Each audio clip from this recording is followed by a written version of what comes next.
Agora que vai entrar, né? Então, a Célia Pedrosa é pesquisadora do CNPq, professora da USP, do programa de pós-graduação em letras, tem pesquisas em teoria e crítica literária, né, com um livro publicado sobre o Antônio Cândido, e atualmente se dedica, sobretudo, a pesquisas na área de poesia contemporânea e teoria e crítica na área de poesia contemporânea também. Tem inúmeros ensaios publicados nessa área e organizou vários volumes coletivos e uma coletânea, e tem também uma coletânea própria de ensaios também sobre essa temática. Então, eu passo a palavra à Célia, fiz uma apresentaçãozinha assim formal para quem não conhece, sobretudo tendo em vista aí os alunos, né, que essa palestra, essa aula aberta, como uma aula magna, né, tem lugar dentro da disciplina de teorias da literatura. O objetivo de trazer pessoas que estão trabalhando teoricamente com literatura, que estão produzindo, né, reflexões teóricas a partir de trabalhos literários, para trazer um pouco a literatura, a teoria literária, para o contemporâneo, para questões contemporâneas, enfim, mostrar um pouco, um objetivo assim didático, né, de mostrar a vida, né, dessa dimensão aí da teoria literária. Então é isso. Continua chegando gente. Eu passo a palavra para a Célia, lembrando que a gente está gravando para registro esse encontro. Patrícia, vocês estão me vendo? Então, Sim, né? estamos. Eu peço a todos que coloquem o microfone mudo, eu vou fazer isso também, para que a Célia apareça, né? E lembrando, eu tenho que fazer uma coisinha, tenho que colocar o Sérgio como co-administrador para ele poder fazer o Sérgio já está aí, né? Deixa eu só fazer isso então. Eu vou tirar o meu microfone, então. Peço então que todo mundo faça.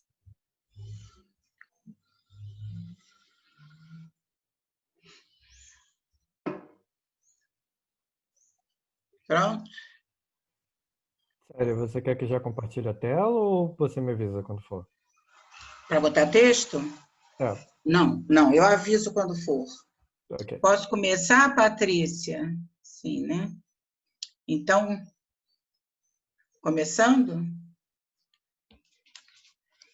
É porque a Patrícia está sem microfone, eu preciso do comando dela. Comecei a falar sem o microfone. Sim. Célia, claro, te passo a palavra aí, vou colocar vocês aqui na bom. tela grande. Então eu começo. Tá bom, querida. Bom, então, bom dia a todos. Boa tarde para a Patrícia, né, que está longe de nós. Queria agradecer demais ao Sérgio, que vai ser o nosso assessor técnico, que vai possibilitar que apareçam alguns textos na tela. Queria agradecer demais a Patrícia esse convite, que tem um significado muito especial para mim. Na apresentação que ela fez de mim, ela não disse algo do meu passado, que é muito importante, que é o fato de que eu fui professora da PUC 10 anos, né? De 1977 a 1988. E foi na PUC que eu fiz a minha pós-graduação. Eu fui orientanda de mestrado e de doutorado com Silviano. Então, é uma oportunidade muito boa de reativar uma série de vivências e de colocações que eu acho que eu tive a partir do que a PUC me proporcionou, a partir do que a minha relação com os alunos e professores da PUC me proporcionou, né? Eu sempre gosto de dizer que a gente acaba sendo mais conhecida por causa dos que publica, por causa das palestras que faz, mas eu sou basicamente professora, né? Eu acho que aquilo que eu sei fazer melhor é entrar numa sala de aula e, diante de um quadro negro, folhas de papel impresso, aquela coisa bem básica, dar aula. E essa atividade que eu comecei, bom, dando aula na escola pública para crianças pequenas, na universidade ela começou na PUC. E começou de uma maneira muito marcante para mim, eu vou explicar por quê, porque tem a ver com a aula de hoje. Eu fiz o meu mestrado com o Silviano sobre o Rubem Fonseca, né, em prosa. Fiz o meu doutorado sobre o Antônio Cândido, como você falou, né, que foi o livro. Mas o tempo inteiro que eu dei aulas na PUC, eu dei aulas basicamente de teoria da literatura no ciclo básico, coordenado pela querida Heidron, e de poesia. Eu passei meus 10 anos na PUC dando aula de poesia 1 ou poesia 2, até porque outros professores que estavam comigo na mesma época não gostavam de dar aula de poesia, porque achavam complicado, cada um tem a sua complicação, né? E eu adorava dar aula de poesia por motivos muito práticos, que eu acho importante retornar a eles, porque eles têm a ver com uma questão teórica. Eu gostava de dar aula de poesia porque a poesia, basicamente a poesia moderna, e um determinado tipo de poesia moderna, cabia numa folha de papel. Cabia numa folha de papel e é como se esse papel representasse também, ao mesmo tempo que um espaço limitado, um tempo limitado. Então, cabia numa aula.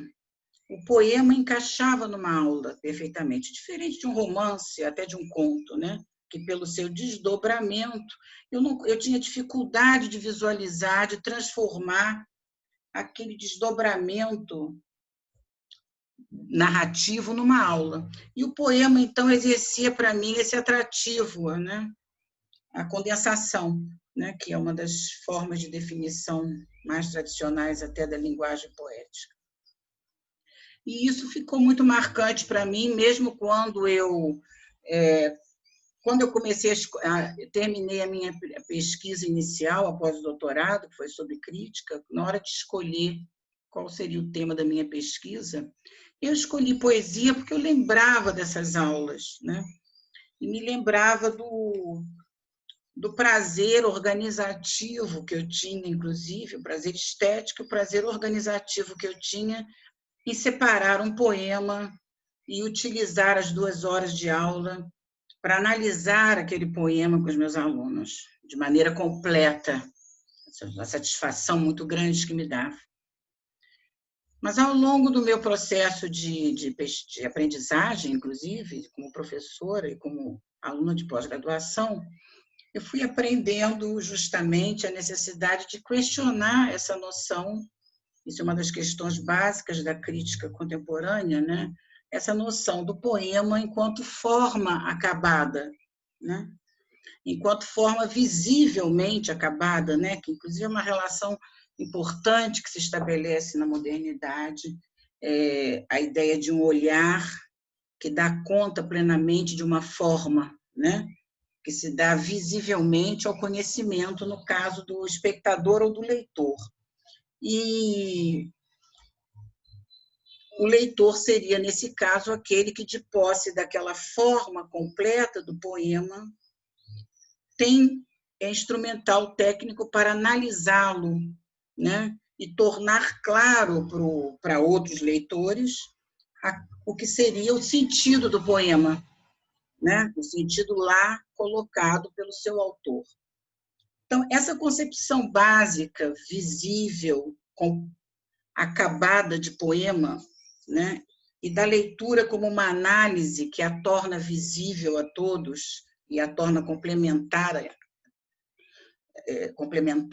né? Foi aos poucos sendo desconstruída pelas leituras crítico-teóricas que eu fui fazendo, basicamente pela orientação do Silviano Santiago, né? Uma dessas leituras básicas, e eu acho importante aqui fazer a referência, porque pode funcionar como leitura futura dos interessados, né? É um texto chamado Análise e Interpretação, que está no primeiro livro de ensaios do Silviano, Uma Literatura nos Trópicos. Por que esse livro foi importante? Porque ele vai justamente diferenciar a análise, que é um comportamento centrado na crença, na capacidade do leitor de descrever e esgotar aquela forma que, por sua vez, é vista como uma forma acabada, do poema, no caso. Ele vai substituir essa ideia pela ideia de interpretação, né? A interpretação como um gesto de leitura que acrescenta aquela forma que, em princípio, se veria como acabada, elementos que ele, leitor, ele, crítico, traz da sua bagagem, das suas outras leituras, né? Então, esse foi o primeiro aprendizado, que é o da leitura como uma interpretação, entre outras possíveis, que, por sua vez, está associada a uma compreensão da forma do poema, ou da forma de qualquer objeto que se coloque como objeto de leitura, como uma forma inacabada, uma forma em aberto, né? Então, isso significa, quer dizer, esse gesto de leitura, esse gesto de crítica, significa compreender o poema como algo, compreender a forma, como eu uso gosto de usar uma expressão do Marcos Scar, em que ele evita opor à forma a ideia de informe, como se costuma ter se feito muito. Ele coloca a forma, mantém a ideia de forma, mas como acontecimento de uma crise, né? A forma como lugar de acontecimento de uma crise aí no sentido de acontecimento, de movimentos de transformação de sentido, né? Então, quando eu leio como alguém que não vê a forma enquanto um objeto completo, acabado, mas como um lugar onde acontece uma crise, e essa crise é produzida, estimulada em seu movimento pelo gesto de leitura, eu vou perceber a possibilidade e a necessidade de ver na forma, no acontecimento da forma, movimentos que ultrapassam aqueles limites cômodos que a gente normalmente se dá e que eu normalmente me dava quando encaixava a aula no espaço, o poema no espaço de uma aula, a aula no espaço de um poema, né? Então, é como se os espaços se abrissem. E, de repente, o que eu considerava uma forma fechada, passível de ser descrita, analisada, ou grand complet, pelo leitor analítico, eu passei a ver como algo aberto e inacabado, e com fronteiras muito móveis, né? Então, só para dar um exemplo, eu passo ali um texto na sua relação com outros textos, né? Do mesmo poeta ou de outros poetas. Eu passo a perceber que aquilo que o poeta diz numa carta, ou num prefácio, ou numa epígrafe, são textualidades relacionáveis com a textualidade do poema, né?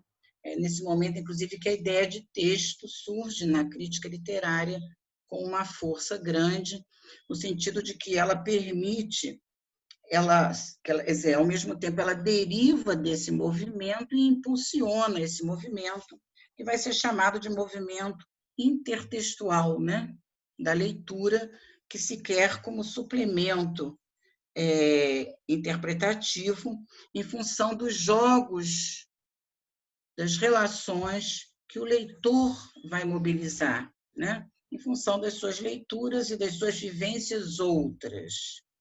Então, foi um segundo aprendizado, né? Um aprendizado de ler poesia, ler poemas, fora daquele quadro protetor da forma fixada visualmente na página, né? Se fosse numa página só, melhor ainda, porque eu poderia visualizar o poema au grand complet, né?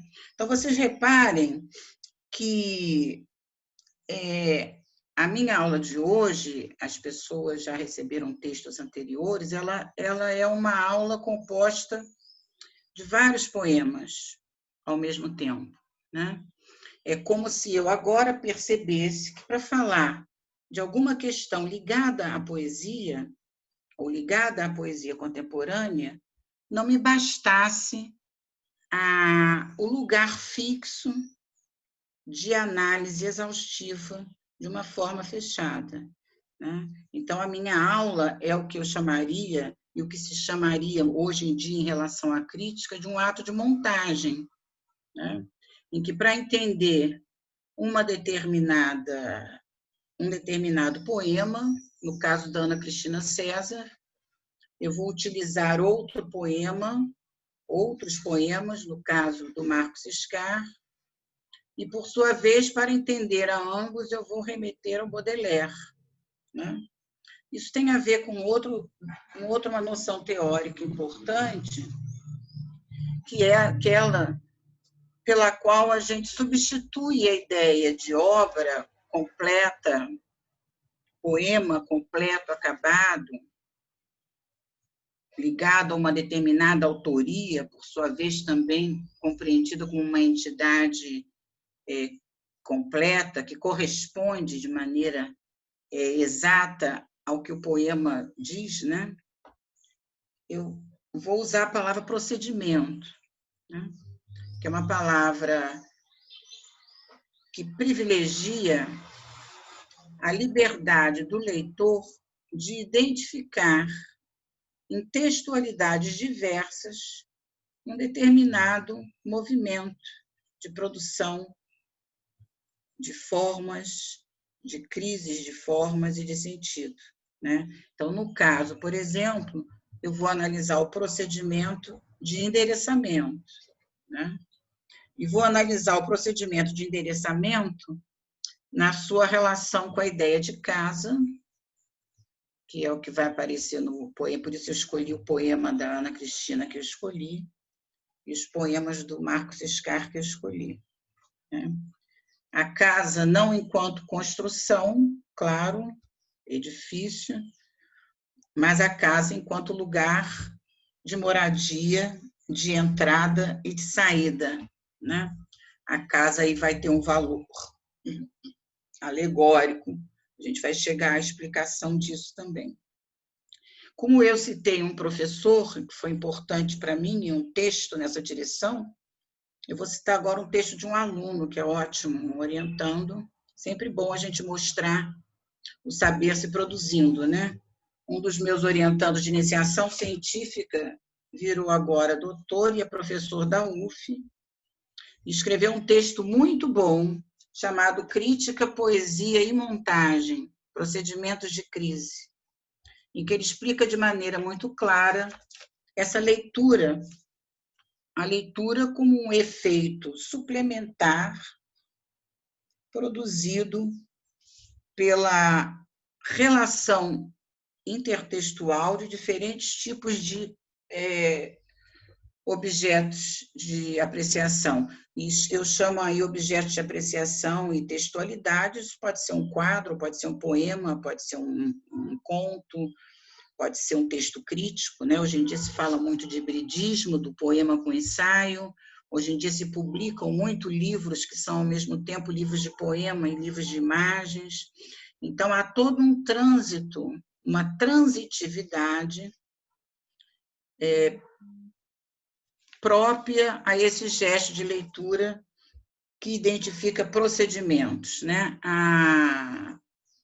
A identificação de procedimentos está muito ligada então, a uma percepção da leitura como gesto de mobilização de processos e não com a identificação de uma obra fechada, né? Uma produção já fechada. Então, esses seriam os conceitos teóricos inicialmente básicos para a gente trabalhar, né? É interpretação, inacabamento, procedimento e montagem. Esse texto que eu acabei de citar, do Franklin Alves da Silva, eu falei que foi meu aluno, mas não disse o nome, né? Está nesse livro aqui que eu organizei com a professora Ida Alves. Não sei se está dando para ver.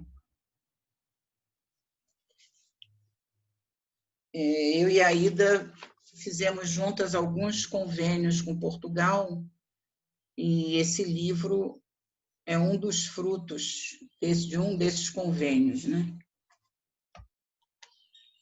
Tá bom? Assim, Patrícia? Tá claro.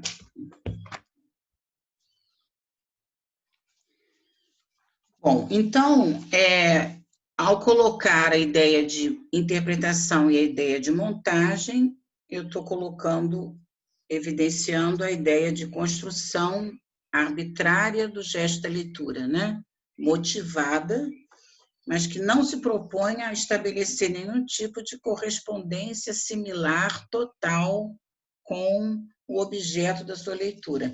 Nesse sentido, o título que eu escolhi para minha aula, Correspondência Incompleta, ele brinca um pouco com essas questões, né? A correspondência incompleta, quer dizer, brinca um pouco com o texto da Ana Cristina, chamado Correspondência Completa, que, na verdade, é um único poema, né? E, ao invés da correspondência completa, eu tenho a correspondência incompleta. Correspondência incompleta no sentido de que falta a correspondência enquanto troca de cartas, sempre alguma coisa, e correspondência incompleta também no sentido de que as coisas estabelecem entre si uma relação que nunca é de complementariedade ou de equivalência absoluta, assim como as palavras e as coisas também contêm ou estabelecem entre si uma correspondência sempre incompleta, né? E é a consciência dessa incompletude e do vazio que nasce entre as coisas por força dessa incompletude é um dos móveis da poesia moderna, né? E é um dos móveis da consciência crítica moderna. Eu escolhi, para começar a falar desse movimento de correspondência, um poema chamado Correspondências, do Baudelaire, né? Na verdade, eu pensei em ler 2 poemas ao mesmo tempo, já dentro desse processo de montagem, para que a ideia de correspondência incompleta se tornasse clara, ou minimamente clara para nós aqui nesse momento. Primeiro que são 2 poemas do mesmo livro, Fleur du Mal, e são 2 poemas da mesma parte desse livro, que é Spleen Ideal. E são 2 poemas completamente diferentes, né? Na minha avaliação. Então, eu tenho um primeiro contato com a poesia de um determinado autor e que mostra a correspondência, digamos, incompleta entre dois gestos poéticos de produção desse poeta. Quer dizer, eu escolhi o Baudelaire, isso aí é uma outra questão crítica importante, porque ele pode ser considerado uma das origens da ideia, ou da prática, ou do procedimento de endereçamento, que significa, em termos muito restritos, o poema se dar como uma conversa com o leitor, né? Eu digo que ele é uma das origens possíveis, primeiro porque uma das coisas que a gente aprende contemporaneamente em teoria da literatura é que a ideia de origem é uma ideia, né? É uma ideia que não corresponde completamente a uma existência empírica ou uma verdade textual ou factual, né?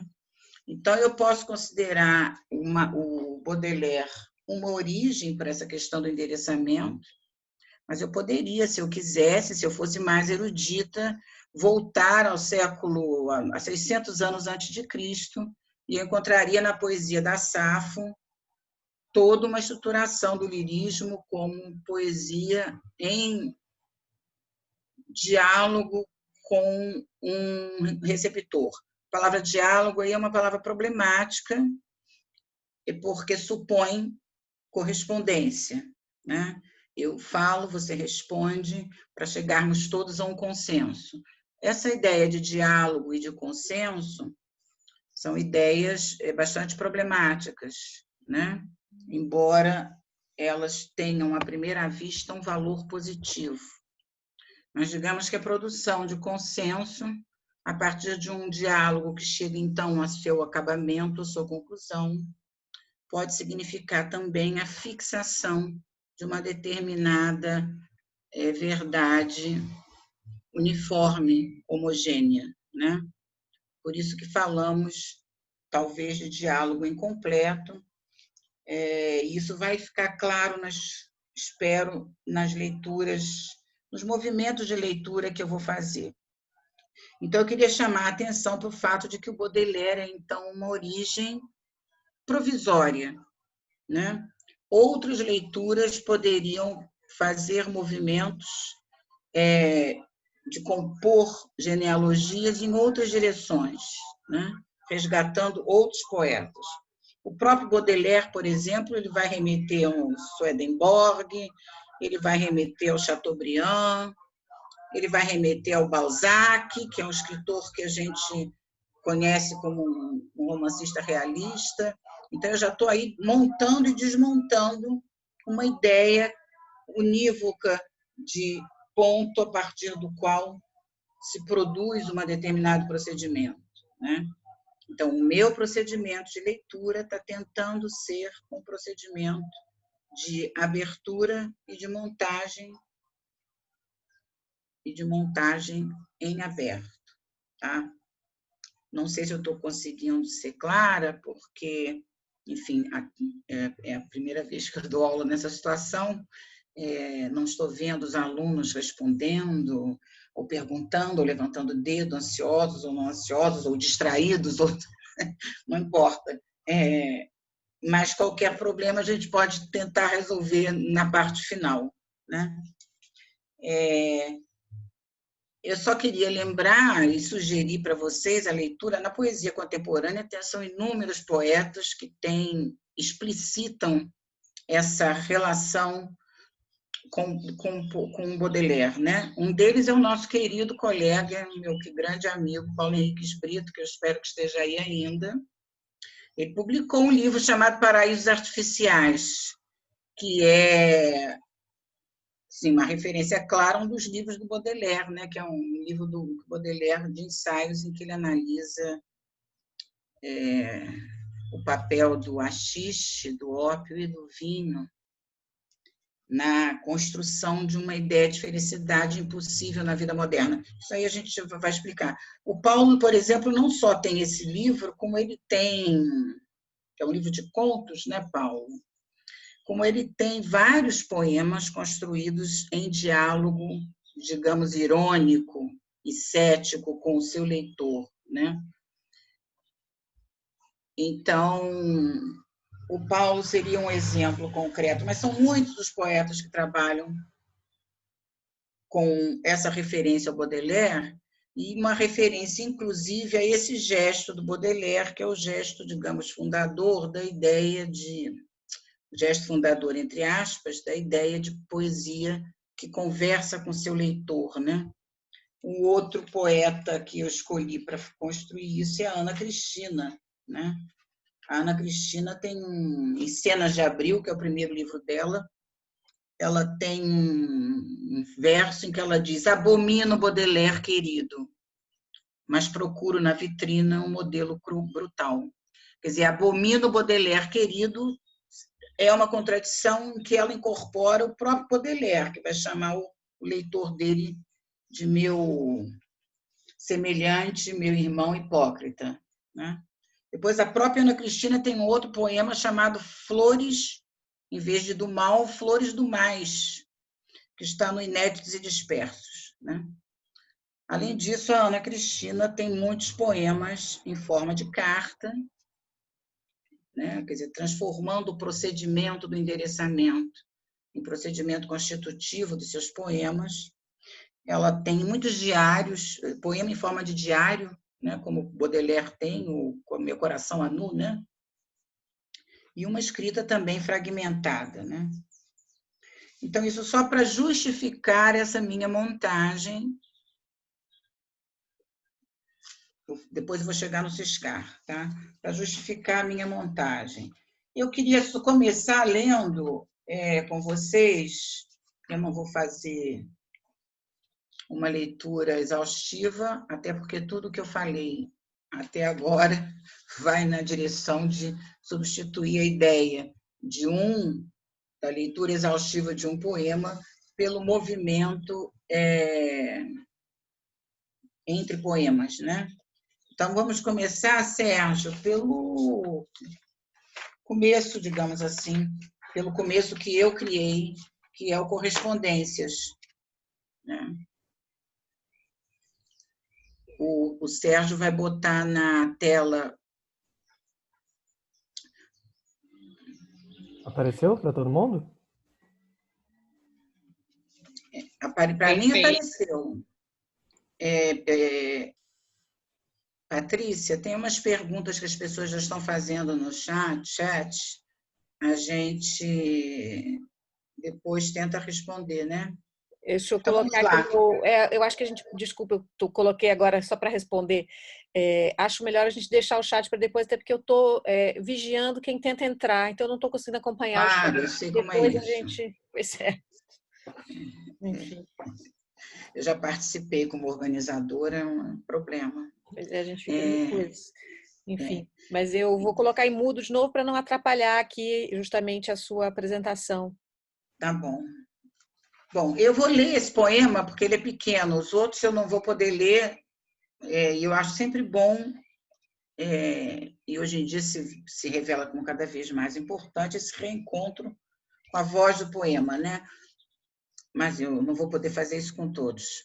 Então, vamos lá. Tem um errinho de datilografia aí. Tem 2 errinhos. A palavra natureza, com letra maiúscula, claro, como deveria ser naquela época, as palavras passando a se tornar símbolos de alguma coisa transcendente, né? E não mais referência a uma materialidade concreta, então tinha que ter letra maiúscula. Olha só, consertando na hora.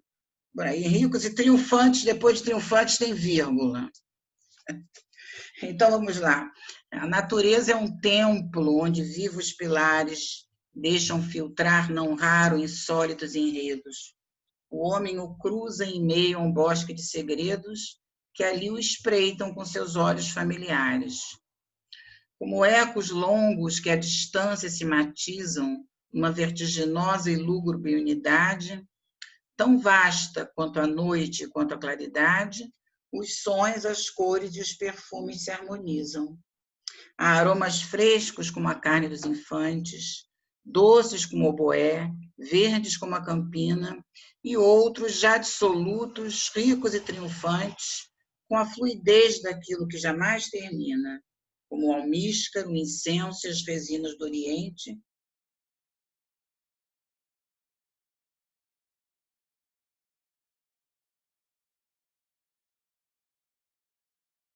porque ele teve N traduções, mas eu gosto muito do Ivan Junqueira como poeta, inclusive, e acredito que ele seja um tradutor respeitável.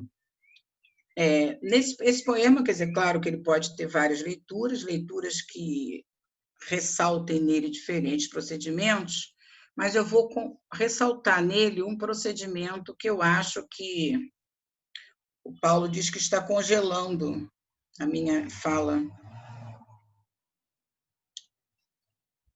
Todos vocês estão ouvindo?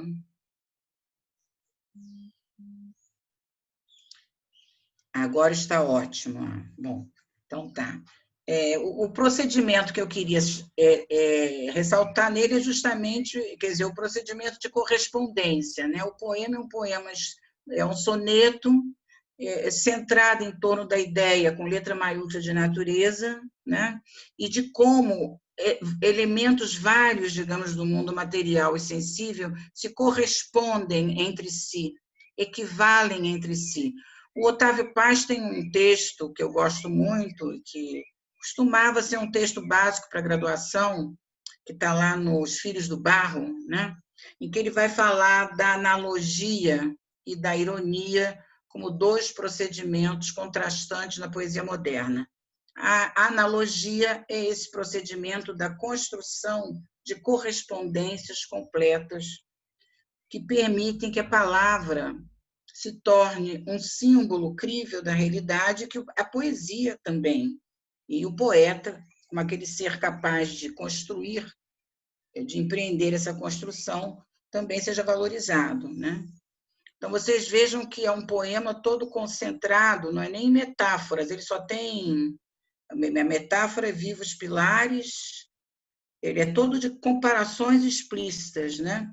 Como se o poeta chamasse atenção para o movimento de correspondência, mais do que a metáfora, que é um transporte imaginário em que o elemento da comparação desaparece visualmente, né? Então, aí é necessário a manutenção da comparação explicitamente visual. E, além disso, há todo um movimento... Reparem que você não tem um sujeito lírico no poema, né? Há uma referência em meio aos elementos da natureza, como parte dela, a o homem, definido de maneira geral, né? E há, então, todo um movimento de transcendentalização da sensibilidade material, né? Esses são os elementos mais importantes que eu queria colocar para vocês. Quer dizer, a ênfase na ideia de correspondência e a ênfase na ideia de palavra ou da poesia enquanto lugar de construção desse saber ideal sobre a realidade. Eu comecei a mencionar o Otávio Paz, mas ele vai dizer uma coisa interessante, que ele vai dizer que o uso assintoso, excessivo, né, da correspondência, da analogia, da comparação, é uma forma de você trazer a diferença ou as diferenças para um nível de equivalência, né, palatável, ou seja, para um nível de não confrontamento com aquilo que na diferença é realmente diferença. Se tudo se corresponde, mesmo as coisas mais diferentes entre si, se todas essas coisas diferentes entre si se harmonizam, todas num movimento único em direção àquilo que é chamado de natureza, e a natureza enquanto tempo, então aquilo que nós compreendemos hoje como próprio da diferença, no seu aspecto produtivo, inclusive, que é a mobilização de crises, de conflitos, né, de tensões, tende a desaparecer, né? Agora, reparem que esse poema é um poema que o próprio Baudelaire escreve num livro em que ele aproxima duas coisas que são, em princípio, opostas, o spleen e o ideal, né? E a gente vai passar para o segundo poema. Tem críticos que dizem de uma maneira muito interessante que esse poema, como vários poemas simbolistas, como esse, né, que tem uma postura simbolista muito forte, são poemas, digamos, pré-históricos, no sentido de que eles constroem uma visão de mundo e da relação no mundo entre o homem, a natureza e o divino, onde o movimento histórico ainda não está presente com o seu poder de corrupção, né? Que é o que vai aparecer no outro poema, né? Então, Sérgio, vamos ao outro poema.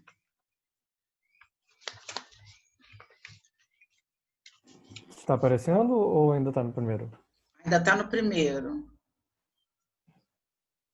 Deixa eu tentar parar e voltar, então. Tá bom.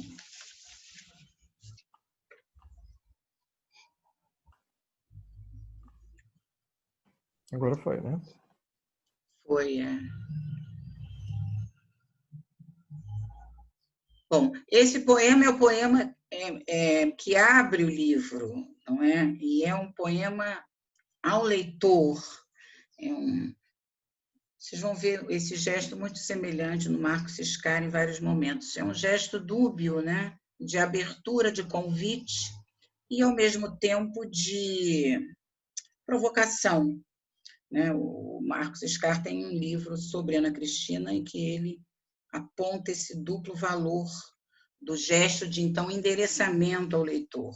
Eu dedico o poema ao leitor, é o título, inclusive, do poema, eu coloco ele numa posição de gesto de aceno inicial do livro ao leitor, e eu termino o poema, inclusive, transformando o leitor em componente do texto, né? O leitor entra no texto, só que dentro dessa visão contraditória de semelhante irmão e, ao mesmo tempo, hipócrita, né?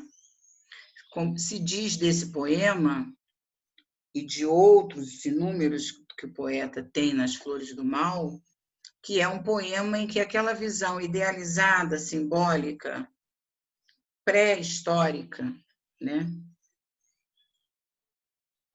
Quer dizer, estou usando pré-histórica aqui no sentido bem específico, né? Dá lugar a uma visão marcada pelo que a gente chamaria queda, né? A queda, há um componente religioso forte na linguagem do Baudelaire, né?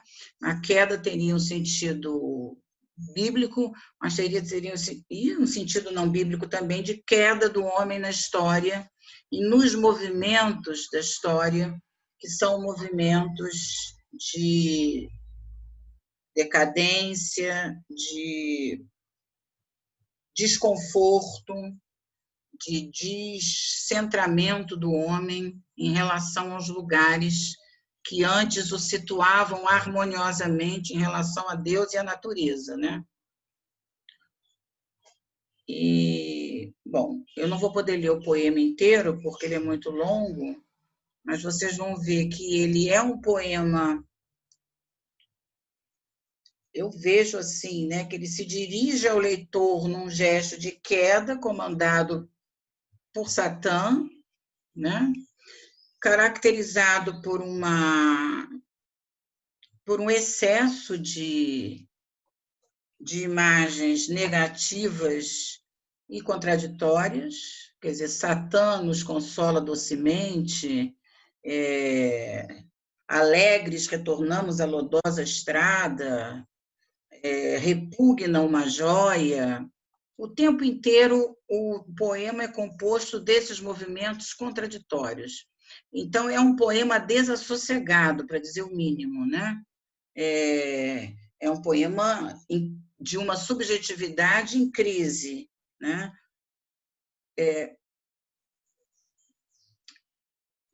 Sérgio, pode descer um pouquinho?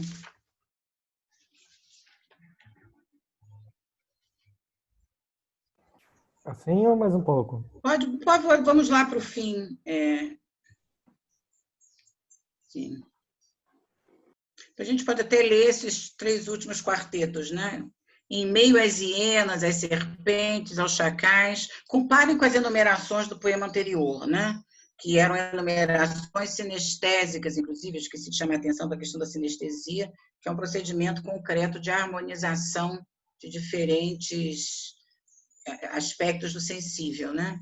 Em meio às hienas, às serpentes, aos chacais, aos símios, escorpiões, abutres e panteras, aos monstros ululantes e às viscosas feras no lodaçal de nossos vícios imortais. Então, reparem que nesse poema eu não tenho mais o homem genérico e distanciado que a gente tinha no outro, mas a gente já tem o poeta inscrito através de uma primeira pessoa do plural, né? Um há mais feio, mais iníquo, mais imundo, sem grandes gestos ou sequer lançar um grito, da terra por prazer faria um só detrito, e num bocejo imenso engoliria o mundo. É o tédio. O olhar esquivo a mínima emoção, com patíbulos sonha, ao cachimbo agarrado. Tu conheces, leitor, o monstro delicado. Vejam que imagem contraditória e forte, né? Hipócrita leitor, meu igual, meu irmão. Então, essa quadra aí deu panos para manga, continua dando através da literatura e das releituras da poesia na sua relação com a modernidade, né? Porque essa seria uma das principais vias de recepção desse texto, que enfatizam o homem na sua relação com a vida histórica enquanto lugar de violência, enquanto lugar de vício, enquanto lugar do mal. E, bom, essa palavra tédio, que está aí traduzida docemente, só ela produz livros e livros, né? Que é uma tradução para o spleen, que é uma palavra entendida, quer dizer, se remetida a uma série de procedimentos, outros da poesia do Baudelaire, ela vai ser associada à melancolia, ela vai ser associada a um desligamento do mundo. Mas reparem que, de uma maneira muito provocante e contraditória, é no lugar do tédio e nesse lugar do mal e da crise dos tais valores eternos que aparece o sujeito do poema e aparece o sujeito leitor, né? Então, por isso é que algumas leituras, talvez as leituras mais produtivas que eu tenho lido, são as que percebem nesse gesto simultaneamente, quer dizer, no tédio, um gesto simultaneamente de reconhecimento crítico, que é uma coisa importante no pensamento moderno, na poesia moderna, reconhecimento crítico, reconhecimento da queda, mas na queda é que eu estendo a mão para o outro, percebem? Quer dizer, o Walter Benjamin escreveu o lírico na época do... Eu esqueci agora o nome exato do livro, mas, enfim, temos aí a grande especialista em Benjamin, em Baudelaire, que depois virá me completar e corrigir. Mas, enfim, as dificuldades da poesia nesse mundo, né? O Baudelaire escreveu um poema que é muito famoso, em que o poeta sai correndo na rua para fugir do trânsito e perde a sua aura. Então, é um poema que ironiza a condição do poeta sagrado, isolado, simbolizando a harmonia das correspondências, né? O poeta mal pode tomar conta da sua própria aura, que cai no chão na lama, quando ele corre para não ser atropelado, como ele pode ser, então, o formulador da verdade do mundo, né? Mas vejam que é nesse momento, então, isso aqui eu acho importante para a gente pensar a ideia, hoje em dia, da relação entre poesia e política, poesia e vida comum. Quer dizer, no momento em que o poeta perde a aura, é no momento em que o poeta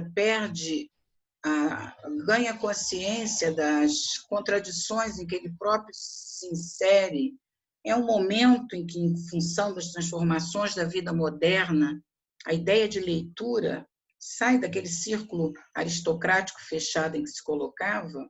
É nesse momento que a figura do leitor aparece como destinatário de um convite. Claro que é um convite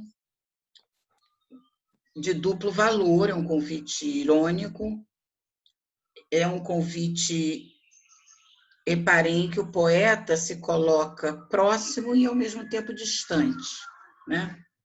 E isso aí tem a ver com uma outra característica importante da poesia no Baudelaire, que é uma poesia em que ele cria vários personagens, né? Tem, por exemplo, a personagem do esgrimista, que é fundamental, porque o poeta é aquele que duela com as palavras, ele também duela com o leitor, né?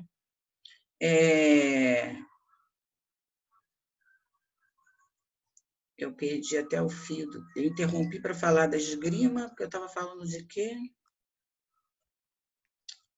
Falei da queda da aura. Esqueci o que eu ia falar nesse exato minuto. Bom, se eu estivesse com a turma falaria, daria opinião, me ajudaria a lembrar. Oi, Mas agora eu vou Célia. ter que... Oi, fala. Você está sem microfone.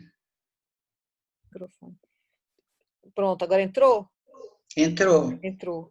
Não, era só para que eu acho que você estava falando sobre a relação entre o esgrimista e Me esse lembrei do que eu ia direcionamento. falar. Sim, claro. Que é o procedimento. Obrigada, Patrícia. Nada. Que é o procedimento de despersonalização, né? Que é um procedimento fundamental para o lirismo moderno e contemporâneo, em que eu tenho, quando há a presença do eu tenho um eu descolado da ideia de uma unidade pessoal e biográfica prévia, né? Então, ao invés de um eu expressivo, eu passo a ter um eu constituído poeticamente ao longo do texto que ele escreve, né? É como se eu tivesse a diferença entre o sujeito pessoa e o sujeito enquanto persona, né? Esse procedimento de despersonalização, reparem que é tudo muito delicado, monstruosamente delicado, para utilizar aqui a imagem do Baudelaire que eu estou vendo, porque é monstruoso porque desacomoda uma série de valores que a gente tem, né? Mas, na verdade, nesse deslocamento, nessa desacomodação, é um aceno muito delicado, né? Porque é no momento em que eu me dispo de uma personalização identitária muito a priori ao poema, é que eu me revelo na minha hipocrisia, na minha dubiedade e, portanto, na fragilidade da minha consciência. É nesse momento que o outro tem lugar, né? E eu acredito que essa colocação a gente possa generalizar de forma ética e de forma política para a poesia e para a vida contemporânea, moderna e contemporânea, né? Então, é esse procedimento da despersonalização que eu queria chamar a atenção e que vai ser muito importante na Ana Cristina, no Ciscar e numa série de outros poetas que a gente pode até comentar en passant. Eu acho que, então, em relação a esse poema, a gente pode passar adiante. Qualquer dúvida, a gente volta na hora das perguntas. E vamos então, à nossa grande baudelairiana, Ana Cristina César. Um poema, eu separei para vocês um poema dela que eu adoro, que está no livro A Teus Pés. Foi publicado pela primeira vez em 82 pela Brasiliense, foi o ano que ela morreu, né? Sim, reparem que lá no início, quando eu falei dos procedimentos... Sérgio não entrou, desculpa, agora entrou. Entrou. Quando eu falei dos procedimentos que justificariam a montagem teórica, vejam que é uma montagem teórica, crítica, aliás, teórica não, uma montagem crítica e poética, né? Eu estou trabalhando com conceitos que eu estou tirando de diferentes fontes e todas elas, evidentemente, compõem uma comunidade de diferentes, mas com algum interesse comum. Um deles um deles já estava implícito na ideia de montagem, que é um termo que passa a frequentar a crítica literária com muita insistência recentemente. Eu já citei o texto do Franklin, mas ele é um termo que nos remete ao cinema, né? E o cinema, vocês vão ver que ele vai estar claramente referido nesse poema da Ana Cristina, e ele também é uma clara referência no último livro do Marcos Ciscar, que do qual eu vou comentar 2 poemas. O título é Isto Não É um Documentário. Isto não é um documentário, é uma referência a Isto Não É um Documento, a literatura não é documento, que é uma célebre aforisma aí da colocação da Ana Cristina, que a gente vai discutir, e que o Ciscar retoma. Também é uma séria referência a um quadro famoso do Magritte, né, em que ele desenha um cachimbo, e o nome do quadro é Isto Não É um Cachimbo.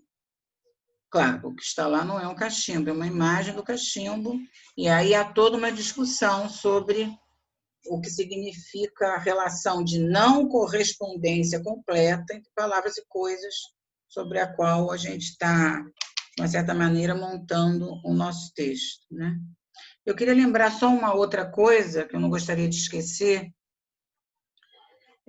Quando eu falei de despersonalização e falei de endereçamento, eu sugiro uma leitura que eu sempre dou aos meus alunos, sempre sugiro quando eu posso, é a leitura de um texto do Jacques Rancière, que está no primeiro livro dele, se não me engano, publicado aqui, que é Os Políticas da Escrita. Ele lá tem um texto que eu acho maravilhoso, chamado Transportes da Liberdade, em que ele fala, bom, de maneira muito sucinta aqui, que quando na poesia romântica o poeta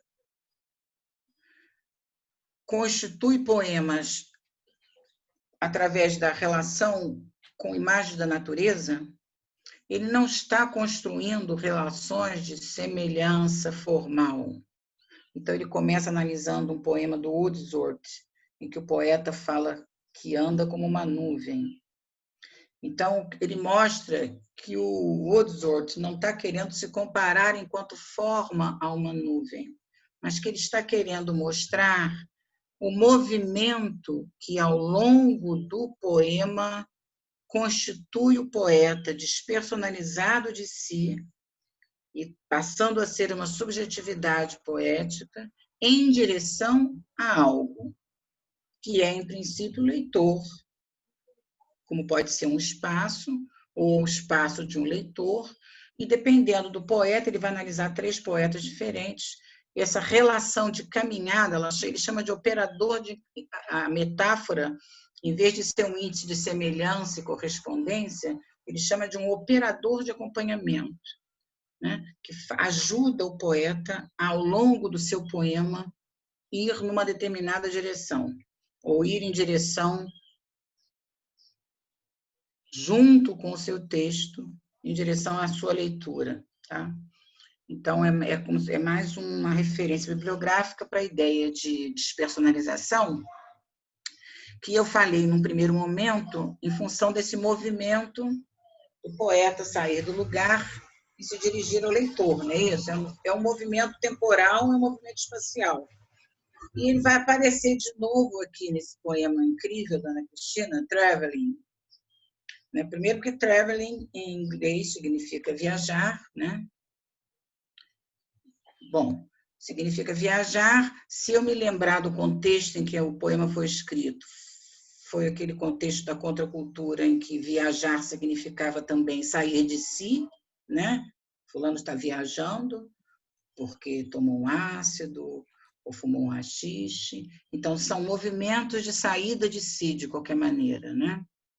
E, além disso, traveling é uma técnica cinematográfica de uso da câmera caminhando, né? Isso é uma característica importante da poesia moderna, dessa poesia que coloca o pé na rua, digamos assim, né? Como a do poeta que perde a aura porque tem que atravessar a rua correndo, né? Então, deixa de ser o poeta aquele que tem um lugar fixo socialmente, que tem um olhar, desse lugar fixo, ele pode contemplar de maneira totalizante uma cena, a cena da vida, a cena da poesia. O poeta caminhante, o poeta em movimento, vê as coisas em movimento também, né? Então, esse poeta que começa a andar em Baudelaire, digamos. Quando eu digo começo, eu já fiz essa referência ao começo, ao caráter arbitrário dos começos, né? Então, nesse poema, a gente tem movimento em todos os sentidos, né? Tem a viagem mental, tem a viagem do corpo que viaja, que vocês vão ver que o sujeito não está fora do lugar da sua casa, está em outra casa, e é o movimento da câmera.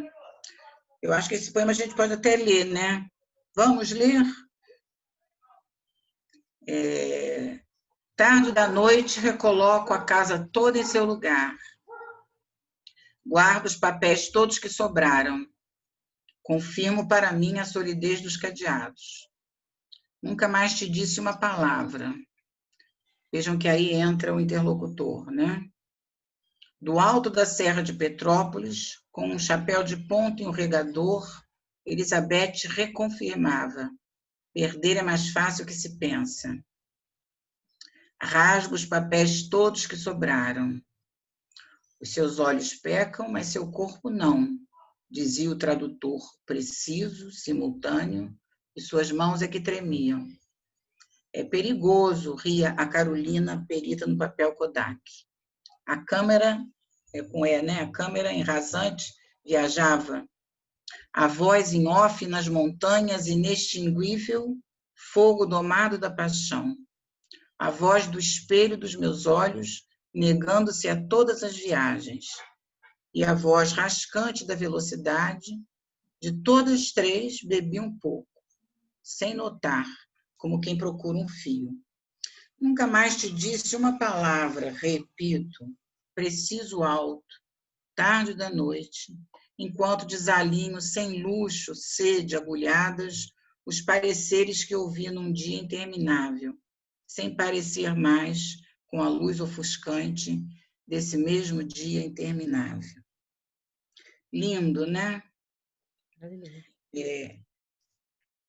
Embora dentro desse campo semântico com que eu estou trabalhando, a palavra lindo não fosse a mais adequada. Eu teria que dizer é um poema instigante, é um poema provocativo, é um poema desestabilizante. Tá bom, a Raquel disse que é lindo, sim. É porque hoje em dia a gente, para valorizar, tem que dizer que é potente. Então, eu acho que é potente, mas é lindo também. Vamos desconstruir o lugar fixo das palavras, né? Tá bom, Paulo está aqui me consertando. Aliás, o Paulo está aqui, câmera, até recentemente era a única grafia, tá certo, por isso é que está com A. O Paulo está citado indiretamente no poema porque ele é o tradutor da Elizabeth Bishop no Brasil, como todos sabem, e ela está citando essa Elizabeth Bishop, que é autora de um poema belíssimo, A Arte de Perder, né? Em que ela enumera os aprendizados de perda na vida de maneira bastante irônica, misturando o relógio com a mãe. Né? Perde-se a mãe, perde-se o relógio, perde-se uma casa. Né? É muito bonito esse livro, esse poema. Eu pensei até em também trazê-lo para cá, que eu tenho ele em arquivo, mas eu achei que ia ficar muito longo demais lê-lo e comentá-lo, né? Então, reparem que o poema é um poema que se passa numa casa, né? E eu queria colocar para vocês que, aliás, é um tema que está aparecendo muito hoje em dia, nesse nosso momento, por causa da necessidade da gente ficar em casa, né? Então, tem aparecido muitos poemas em torno da ideia de casa. Eu ia até comentar um da Júlia, daqui a pouco eu pego, não está aqui. Poemas em torno da ideia de casa e discutindo a casa enquanto um lugar que não é mais um lugar, eu chamaria de um cronotopo, né? Que é uma palavra É uma noção que junta a ideia de tempo e de espaço, né? A casa não é mais um cronotopo identitário, né? No sentido de o bom filho a casa torna, né? No sentido de que é aquele lugar onde está definida a minha origem, lembra-se do que eu falei da noção de origem, né? E para onde eu devo voltar, apesar das desventuras e dos desvãos da vida. Não, não se volta. No livro do Ciscar isso vai aparecer. A casa da Ana Cristina, e essa casa que está sendo colocada para nós como refúgio diante de uma situação de ameaça, é uma casa absolutamente, só para pegar a imagem inicial, descorrespondente, né?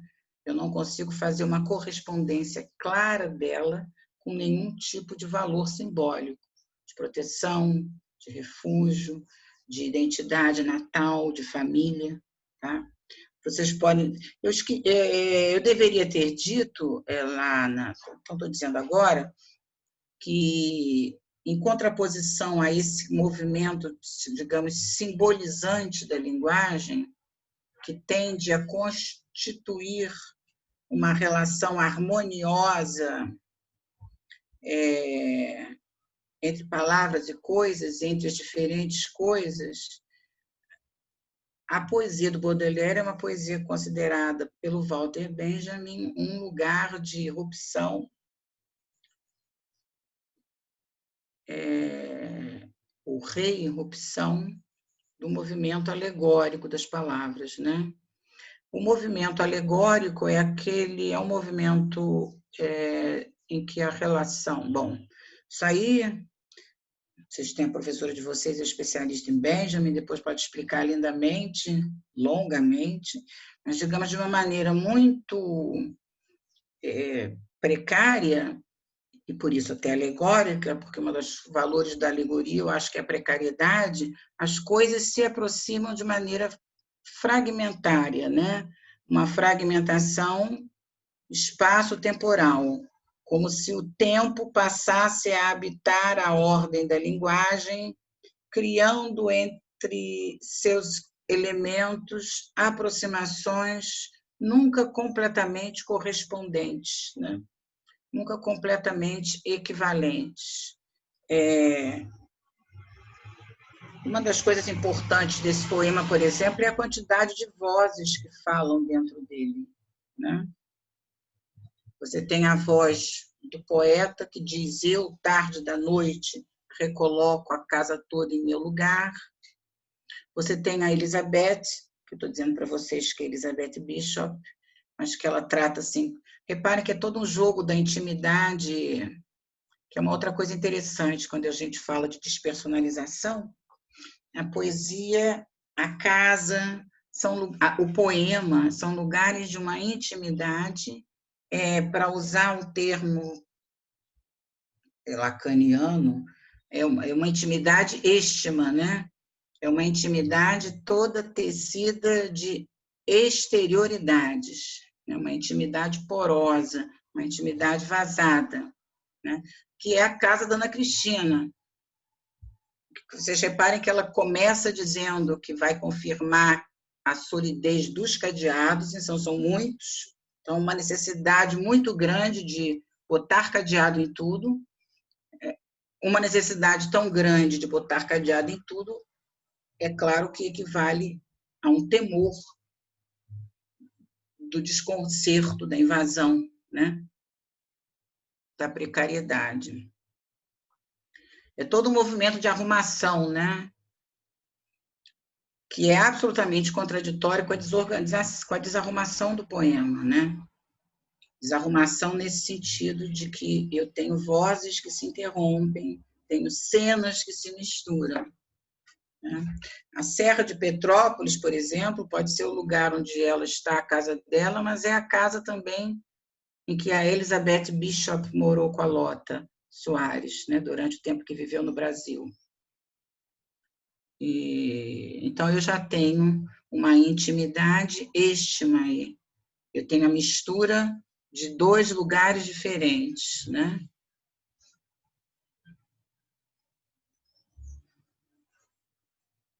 Então, olha, a gente tem a voz dela, nós temos a voz da Elizabeth, nós temos essa voz entre aspas, que eu não consigo localizar essa citação, mas é sobre um tradutor, e eu acho muito bonita essa citação, porque ela mistura a ideia do tradutor preciso, simultâneo, e as mãos tremendo, né?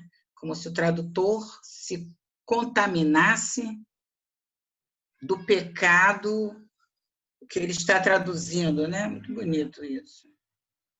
E, ao mesmo tempo, já tem a Carolina dizendo que é perigoso.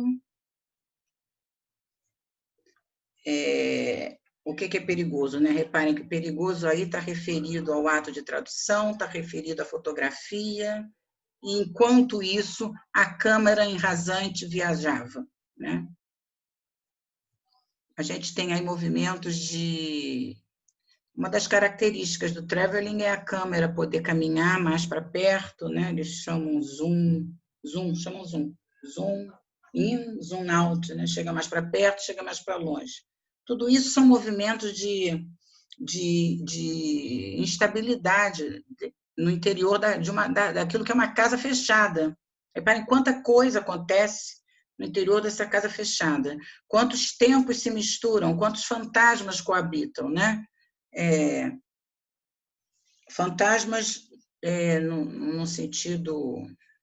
Eu ia dizer sentido positivo, mas eu não sei se há um sentido negativo para fantasma, no sentido dessa copresença que é uma copresença não correspondente, não semelhante, que habita o nosso contemporâneo junto com a gente, né? Aliás, por acaso, eu botei lá embaixo uma outra montagem minha, um poema chamado Ausência. Esse poema tem um valor mítico, porque a primeira vez que eu li, me disseram que ele tinha feito em homenagem a Ana Cristina, depois de morta, Drummond, né? Depois essa versão já foi desmentida e já me disseram que foi um poema que ele fez com um pensamento em Ana Cristina, né? Em função de alguma conversa em torno dela. Mas não importa a veracidade disso, porque o poema ele tem um procedimento muito drummondiano, né? Que é o trabalho com a ausência e a transformação da ausência em presença poética, né? Só que eu diria que é bem diferente a maneira como o Drummond faz isso da maneira como a Ana Cristina faz isso, porque o Drummond... eu estava relendo recentemente a fortuna crítica do Cândido sobre Drummond, e o Cândido nota muito bem como que o Drummond tem um predomínio da ideia que faz com que ele dê uma organização à questão que está sendo vivenciada, no caso da falta, né? Então, ele pensa a relação entre ausência e presença de maneira afetiva, mas organizada intelectualmente, né? De maneira muito clara. A Ana Cristina, não. Já reparem que o poema dela, ele, inclusive, é um poema narrativo, né? Que é uma das formas do poema desdobrar temporalmente a ideia de casa. Então, eu tenho, ao longo do dia, eu tenho tarde da noite, eu tenho outro tempo, que é o tempo da Elizabeth, eu tenho esse tempo, esse interlocutor que interrompe a todo momento digamos, o que seria um fio lírico de recordação, que não é mais, né? O que seria uma conversa endereçada diretamente ao leitor, também não é só isso. Então, reparem quanta coisa misturada é o poema. E eu estava falando da quantidade de vozes, e ela depois mesmo vai falar das vozes, ela vai falar da voz em off, né? Quer dizer, como se tivesse uma voz fora do lugar onde ela está, né? Como a gente diz em relação aos filmes. Então, reparem, depois a gente pode voltar detalhadamente a algum outro aspecto do poema, mas eu queria chamar a atenção para esse procedimento que é narrativo, poroso, de tornar porosas as relações entre espaço e tempo, né? E reparem que a ideia de... Eu estou querendo subir aqui o poema, mas ele não sobe. Quem sobe é o Sérgio.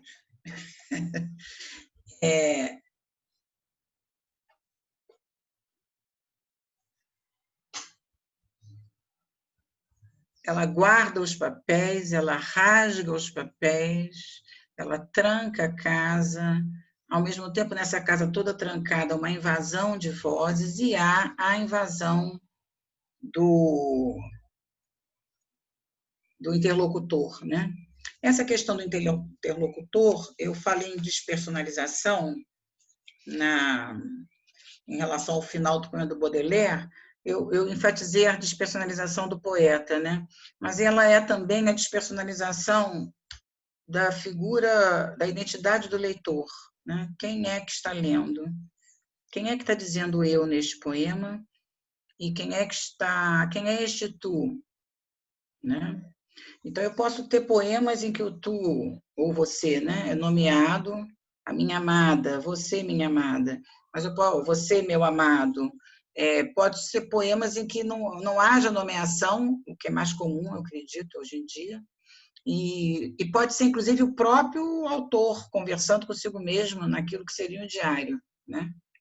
Você aí não sabe bem porque está escrevendo, você me diga lá, né?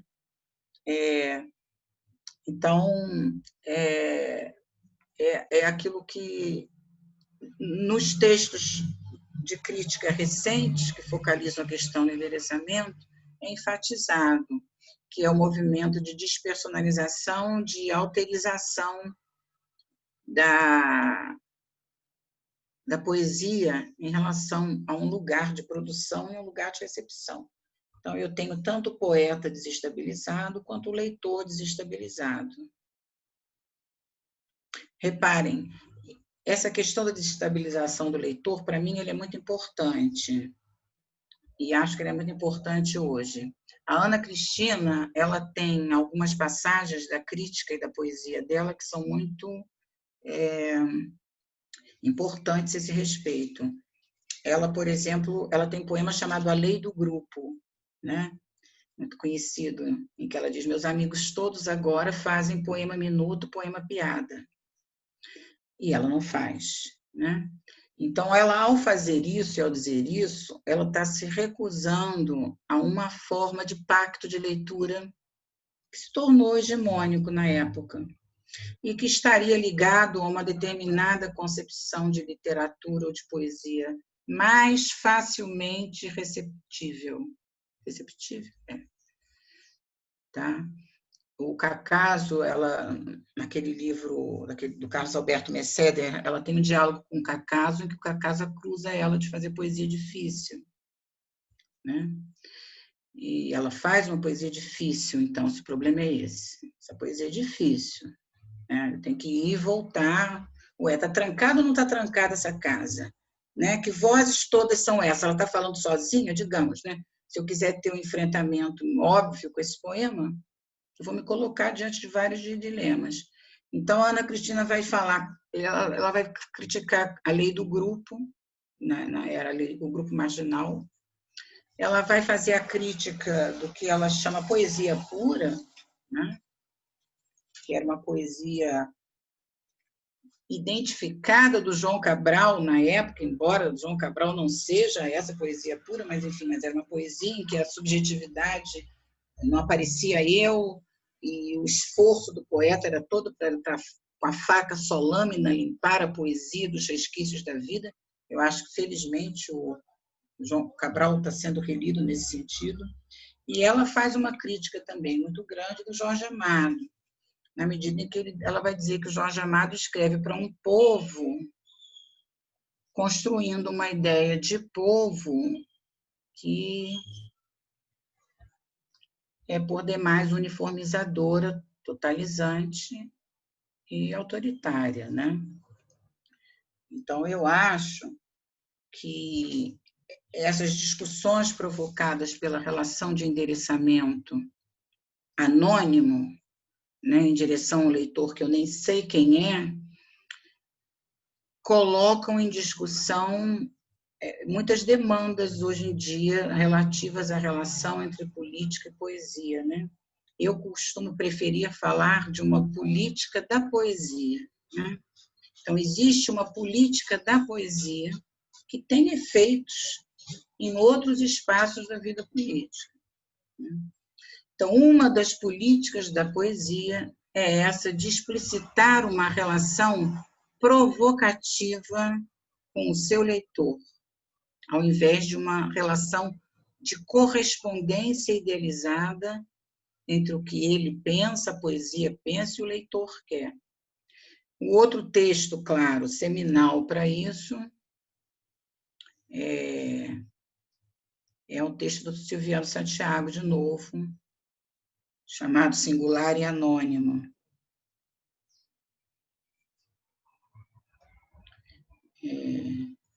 Eu estou rindo aqui quando eu usei a palavra seminal, porque a palavra seminal tem a ver com todo um vocabulário masculino, fálico, né? Mas não há como nomear de outra maneira o papel do Silviano na vida de todo um grupo de discípulos, hoje professores formados com o que ele inseminou. Mesmo que para isso tenha sido necessário gestos muito fortes de crítica, mas que foram muito férteis, né?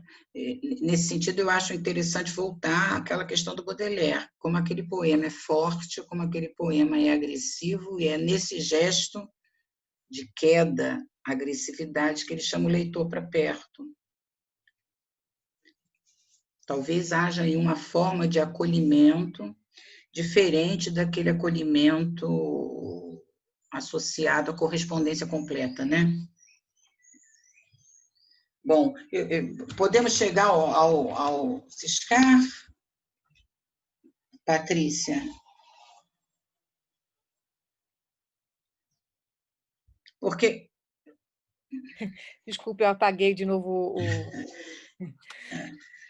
Há tempo de entrar no Ciscar? Você que sabe, porque eu já falei da questão teórica praticamente toda. Eu Na entraria no... verdade, Célia, quer dizer, a gente tem 2 horas de aula, né? Quer dizer, tem o limite da aula, porque os alunos, em todo caso, vão precisar passar para a aula seguinte. Então, a gente não pode extrapolar muito. Eu sugeriria, se você quiser, né, fazer um corte agora para que as pessoas possam interagir e fazer perguntas. Tá bom. Porque E aí, nas perguntas, eu cito o Ciscar, tá? Tá, ótimo, que aí você pode, né, fazer essa referência. Eu vou só fazer, então, a propaganda do livro dele, que eu fiz outro dia até uma resenha, mas, enfim, é o último livro dele, que tem 4 partes totalmente descorrespondentes. Uma parte de poemas verticais, dividido em versos, outra parte de poemas em prosa, uma última parte de traduções, e uma parte chamada cinema, e uma parte chamada justamente endereços, que é como se fosse uma casa de 2 andares, como diz bem a Joana, tem um poema em prosa em cima, e embaixo tem uma narrativa em francês. Vejam que convidativo, né? No sentido provocante. Sim.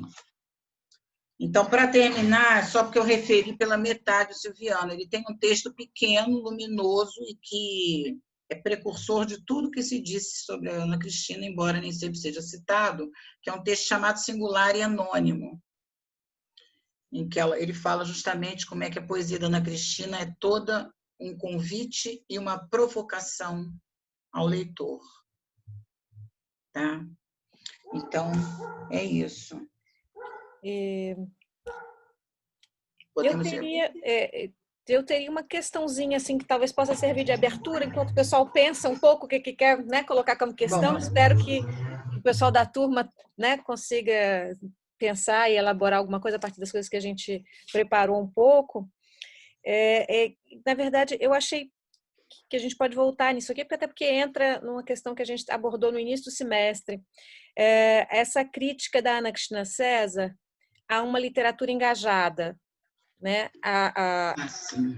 Eu acho que pode ser interessante, porque a gente discutiu a noção de lugar de fala, enfim, estou falando aqui como professora também, do ponto de vista Sim, pedagógico. claro. Né? Como é que a gente pode pensar a relação entre endereçamento e a noção de lugar de fala e essas questões das novas vozes e da pluralização das vozes poéticas no contemporâneo?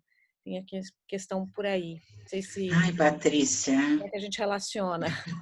Olha, eu diria, com a ajuda da Ana Cristina e com a ajuda do Ciscar, o Ciscar tem um livrinho pequenininho, que é difícil de encontrar, que saiu pela editora Lume, lá de São Paulo, chamado A Soberba da Poesia.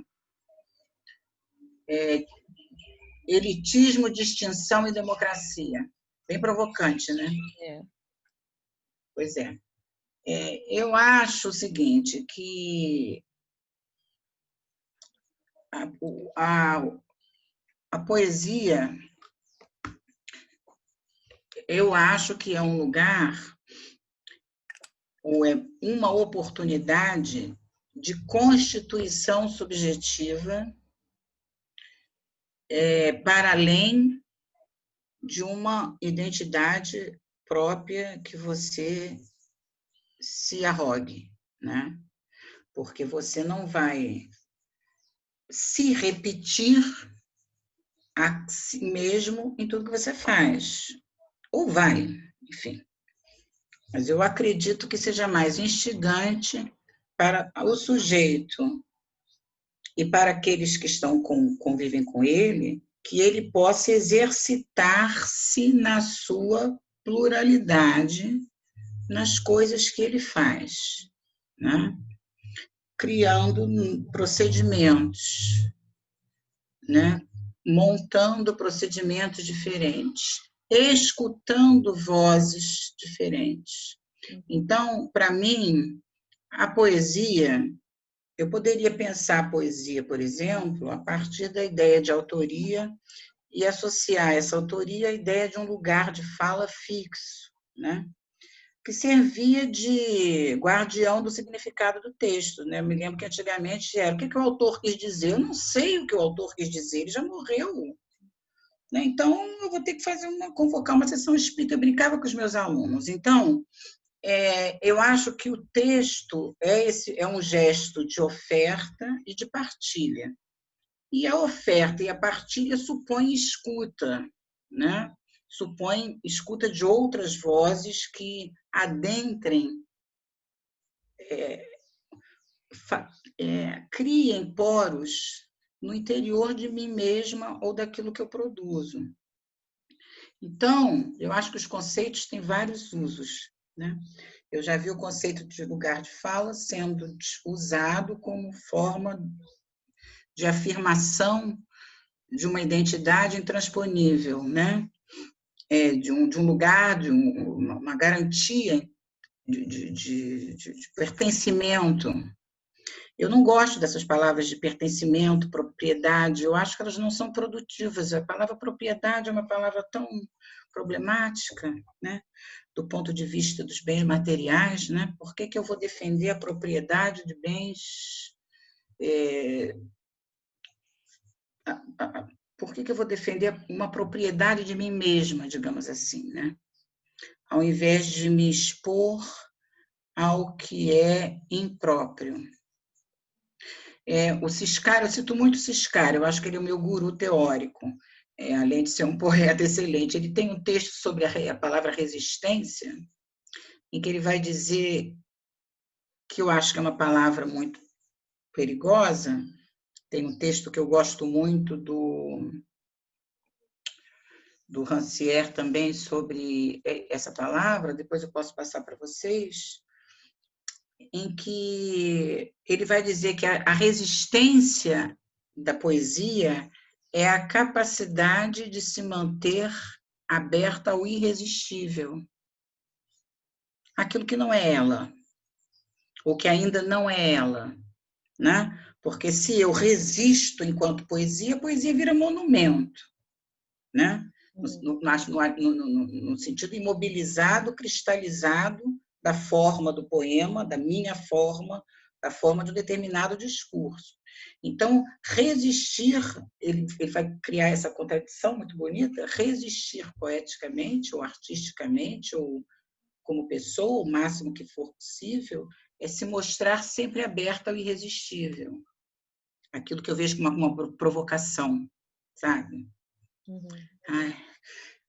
Ai, não resisto. Eu só digo isso diante daquilo que é radicalmente o que eu não esperava, né? E eu me entrego, não é isso? Então, tem esse gesto de entrega, de escuta, de abertura ao outro, que torna muito ricas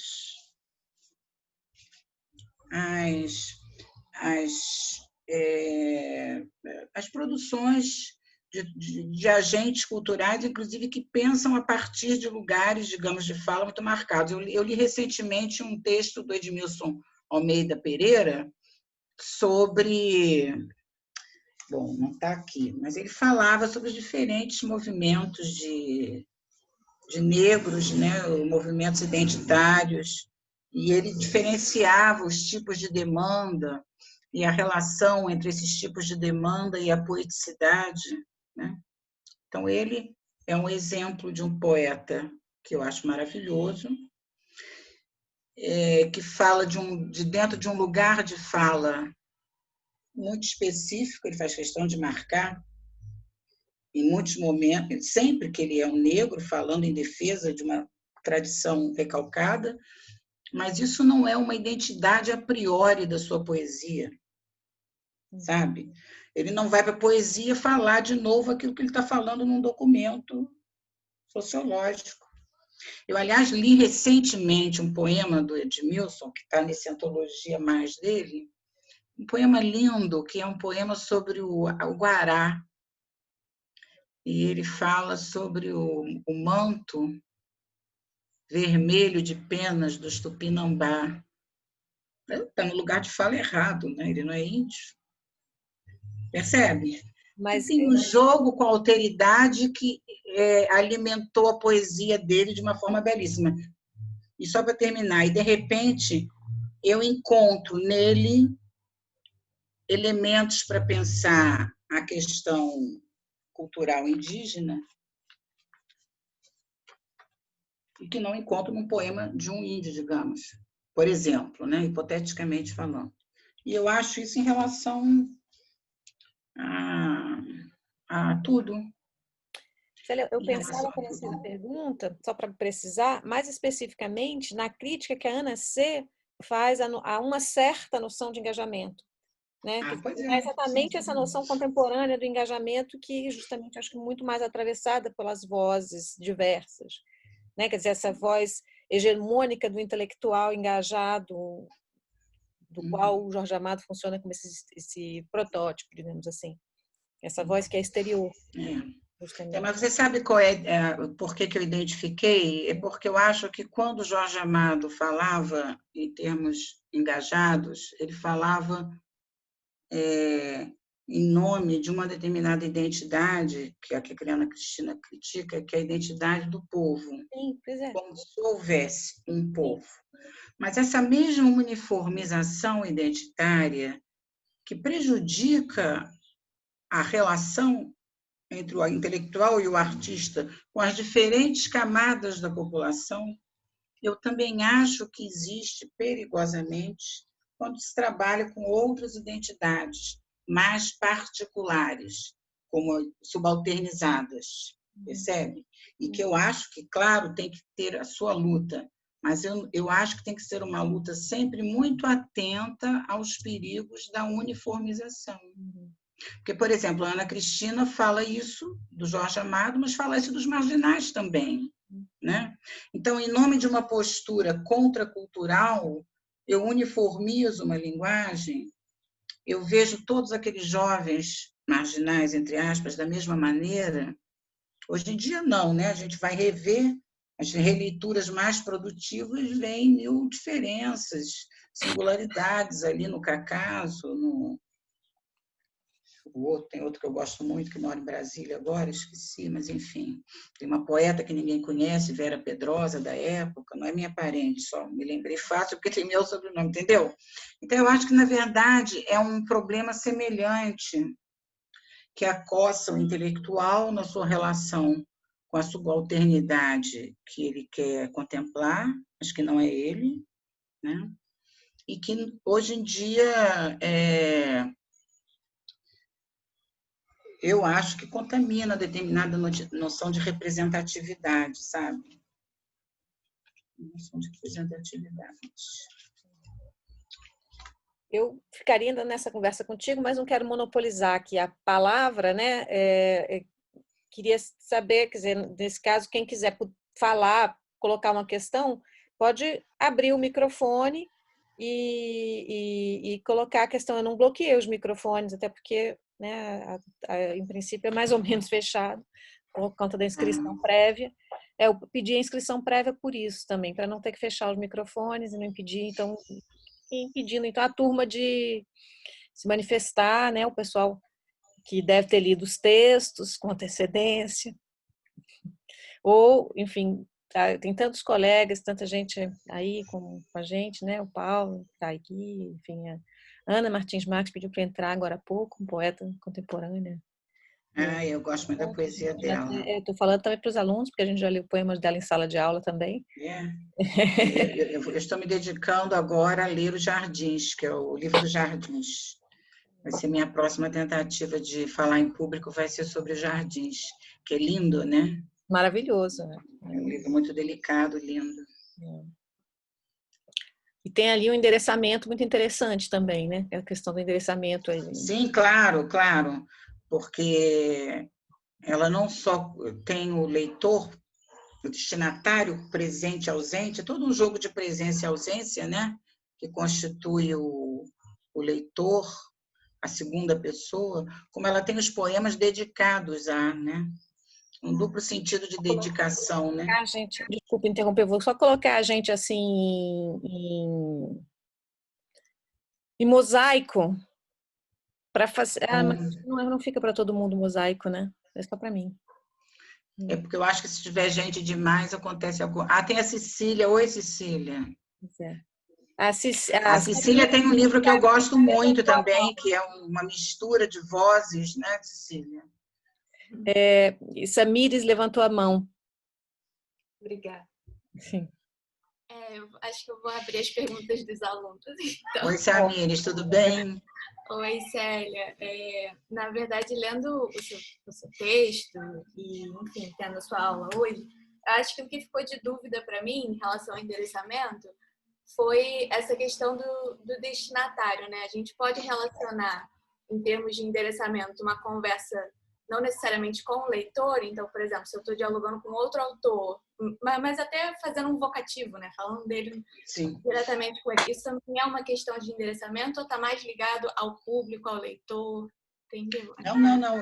Se você colocou, é perfeito. Quer dizer, o endereçamento é um procedimento que tem vários... Bom, eu posso dizer que todo poema é endereçado, né? Embora a gente, muito tempo, em nome de determinada concepção teórica, tenha lido o poema como uma forma em si. Todo poema é endereçado, e pode ser estudado sociologicamente em função da rede de relações em que ele está inserido. Mas, como você colocou bem, o poema ele tem diferentes maneiras de se dirigir a outrem dentro de si próprio, né? Muitas vezes numa dedicatória, né? Muitas vezes num título, né? Jardins para Ana Martins Marques, por exemplo. Então, é uma forma de eu dialogar com ela. Muitas vezes um vocativo, né? É sempre uma maneira de eu trazer uma outra pessoa, uma outra persona para o interior de um texto que deixa de ser propriamente meu, né? ele vai ser impropriamente meu. O Jean-Luc Nancy tem uma afirmação que eu gosto muito sobre a poesia como trabalho com o impróprio, né? Que dialoga um pouco com isso que o Ciscar fala sobre o irresistível, né? A poesia é o que não resiste ao irresistível. Porque, vejam, é o lugar da crise, né? Entra uma voz, entra um nome que eu não sei quem é. Se é um poeta, eu vou ter que procurar esse outro poeta. Eu acho que, por exemplo, esse tipo de procedimento ele é muito interessante para reler o João Cabral, que eu não sei se vocês pegaram a época em que o João Cabral era lido como uma poesia onde não havia subjetividade, quer dizer, que, enfim, é até meio absurdo, né? Não havia um eu presente, mas havia, muitas vezes, um destinatário dentro do poema, e muitas vezes um destinatário anônimo dentro do poema, sem contar os poemas dedicados a alguém, que são formas de diálogo. Então, se tem alguém com quem eu estou dialogando, tem alguma subjetividade se fazendo neste momento, né? Então, é isso. Obrigada, Samires. Samires, né?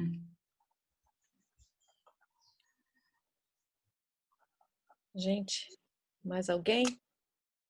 Mais uma questão? A gente tem ainda uns 15 minutinhos. A Raquel gostaria de perguntar. Raquel. Olá a Cadê a todos. Raquel? Oi, Raquel. Aqui. Oi, Tudo boa bem? tarde. Tudo bom? Então, eu sou Raquel, estou aqui de ouvinte. Queria agradecer à professora Patrícia aí pela oportunidade. Sou da Unicamp, estudo Ana Cristina César. Sou orientanda do Ciscar, então... Estamos em casa, então, hein? Casa nesse sentido poroso aí que nós falamos. Não, e as interlocuções se fazem, né? Os gurus vão se movimentando nesse sentido. E aí achei muito interessante a leitura feita sobre Trevely, muito completa. E a questão da K, pensado por essa perspectiva, mais pela questão do corpo mesmo presente e dessa política da poesia também, acho interessante. Eu queria perguntar que tipo de similaridade você vê entre o projeto da Ana Cristina e do Ciscar, se pudesse falar um pouco mais disso, nessa relação com o corpo mesmo, com existir, com a provocação dos sentidos, né? Bom, obrigada. Acho que é isso. Olha, eu acho que na poesia da Ana Cristina, eu tenho uma corporeidade do poema, né, muito fragmentada e atravessada pela própria referência ao seu próprio corpo, né?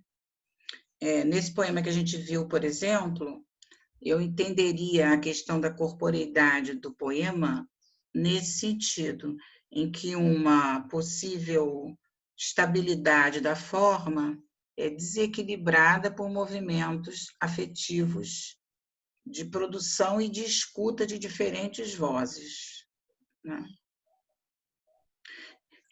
Na poesia do Ciscar, bom, eu acho o problema é que a poesia do Ciscar ele tem se exercitado muito positivamente, na minha opinião, de forma muito diferenciada, né?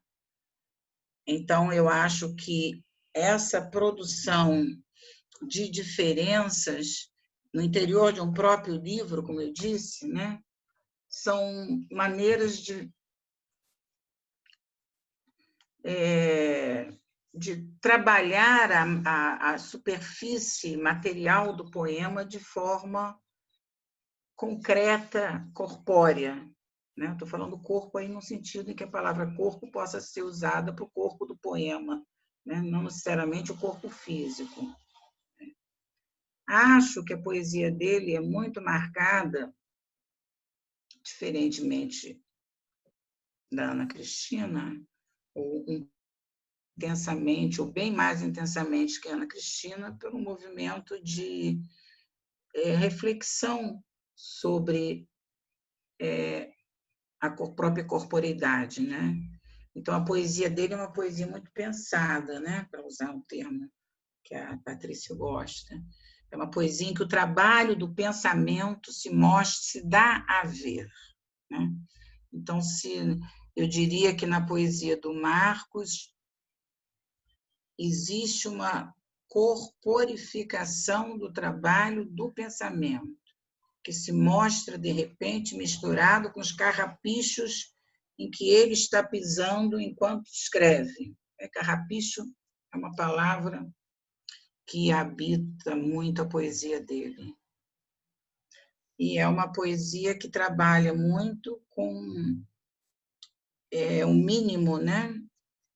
Ele, ao mesmo tempo que está pensando sobre o que é uma casa e sobre o que significa o retorno à casa, ele introduz a aparição de um carrapicho em que ele pisou, de uma pedra em que ele tropeçou.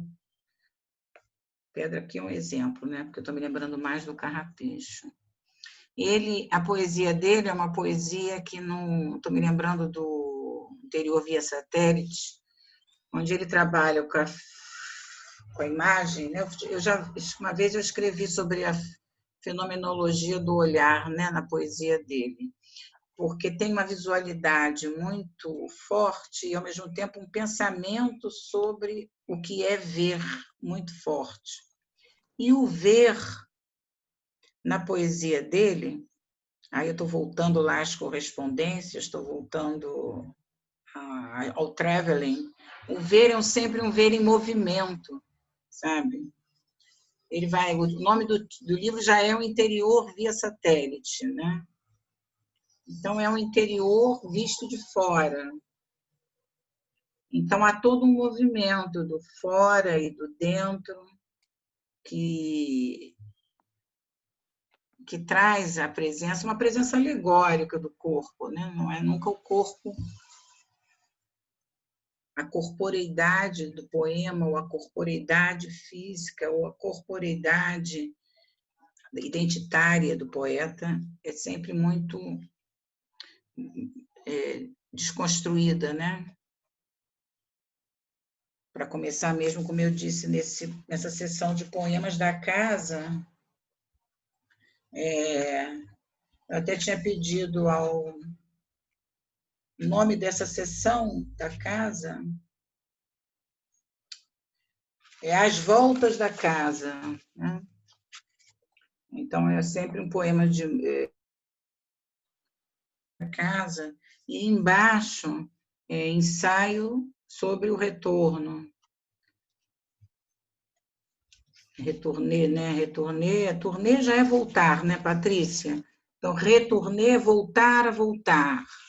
Uhum, Então, Tem, é sempre tem toda uma parte em francês no livro, né? Exatamente. Eu poderia, por exemplo, fazer uma referência biográfica e lembrar que ele morou na França, ele fez o doutorado dele com Derrida, sobre Derrida, né? Os livros dele têm muitas referências geográficas, né? Concretas. Eu disse que a poesia dele é muito visual porque tem muitas referências geográficas concretas. Eu escrevi já várias vezes sobre Ciscar, vou parar de escrever porque está ficando meio obsessivo, mas eu enfatizei muito a presença do rio, da figura do rio, né? Que é muito bonita nos poemas dele, porque tanto se refere ao rio da cidade do interior, onde ele foi criado, no interior de São Paulo, como se refere a um rio emblemático da poesia brasileira e da cultura brasileira, que é o Rio Tietê, que aparece aqui em francês. Então, você pensa que ele está voltando à casa dele, por exemplo, na França, onde ele viveu, mas não, ele está voltando à casa dele, à beira do Tietê, em francês. E ele vai discutir a relação de dificuldade de tradutória, né, entre as realidades que ele viveu fisicamente, né? Então, é como se tivesse sempre uma relação com a concretude física, material, trazida através de procedimentos do visível muito fortes, mas sempre pensados, repensados. Essa ideia de retorno, ele mesmo vai dizer, né, que tem a ver com o movimento do verso. O verso é sempre um retorno, e é um retorno que a cada vez, quer dizer, o bom filho nunca volta para casa, né? Um dos poemas dele do interior via satélite é tirado do filme do Fellini, Il Vitelloni, que é Os Boas-Vidas, né? É um filme que termina com o filho da família indo embora. Tem que ir embora. De alguma maneira, você tem que ir embora da sua casa. E a sua casa é esse lugar da onde você vai embora também, né? Isso aí pode-se usar isso para pensar a questão de lugar de fala, lugar de escuta, né?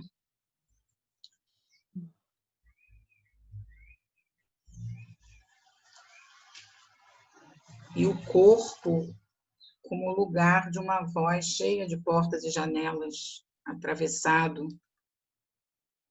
por diferentes forças e intensidades, né? Adorei essa, Célia, é quase um poema. O corpo é uma voz cheia de portas e janelas. O que uma aula não faz, né? Eu sempre acho assim, que eu adoro dar aula, fico inspiradíssima, tenho N ideias que eu não anoto e depois porque tenho muita dificuldade para escrever. Essa eu vou anotar. Depois, genial. Tá bom. Você anota, mas me passa, então, para ver se eu transformo em texto. A gente está gravando. Não, você pode fazer um poema, porque eu não escrevo poemas. Quase, né? São quase poemas. Enfim. Depois, olha, eles estão pedindo bibliografia, depois eu passo para você passa para eles. Tá certo. Não, eu passei para a turma 2 textos que você mandou, mas não passei tudo, porque eu achei que era muita coisa, mas vou passar as outras coisas que foram indicadas. A gente tenta, né, passar as coisas que você puder disponibilizar, que você comentou. Acho que se tem gente interessada, acho ótimo, maravilha. Conseguimos. Funcionou bem. Não funcionou, achei. A Maria Cecília fez uma pergunta aqui bem... Eu não ouvi. Mais reduzido, sobre Chico Alvim, né, Cecília? Você quer explicar por que você colocou Chico Alvim? Oi, Célia. Não, eu achei que foi na hora que você falou de algum poeta que morava em Brasília, e aí eu achei que estava se referindo a ele, não? Não, é o Eudoro, me lembrei agora o nome. Eudoro, enfim, ele tem um poeta daquele grupo, Eudoro de Souza, se não me engano. Eu tenho um poema dele naquela minha antologia Poesia e Cinema. Eu gosto muito da poesia dele. E que é completamente diferente do Cacaso, do Chacal, enfim. Ele está em Brasília há muito tempo. Mas o Chico Alvim é um bom exemplo de poeta que joga com essa ideia de lugar de fala desocupado, né? Porque os poemas dele são pequenas encenações de lugares de fala completamente diferentes, né? Que ele põe para circular, felizmente, né? Sim. O que eu ia dizer? Assim, eu queria agradecer demais, Célia, que, enfim, a gente chegou na nossa hora, né? Agradecer demais a sua presença, essa aula incrível, que, assim, eu adorei. Acho que a gente ainda vai ter muita conversa, né? Sobre a aula. Quinta-feira, no nosso encontro, a gente vai comentar, conversar. Enfim. Acho que foi maravilhoso. Enfim, eu aprendi a beça, acredito que a turma também. Bom, querida, eu também adorei, porque para preparar a aula a gente sempre estuda e aprende mais um pouco, né? Se vocês precisarem do meu e-mail para alguma informação bibliográfica, você pode dar à vontade, tá bom? Ok, muito Oi, eu obrigada. só queria falar rapidamente, dar um abraço na Patrícia, na Célia. Foi uma delícia estar aqui com vocês Que todos. bom, é. Cadê a Mazé? Não estou vendo. Tá no quadradinho preto aqui, tá sem foto. Estou sem foto. Um beijo Por grande. que Mazé? Oi, Mazé. Obrigada, viu? Obrigada.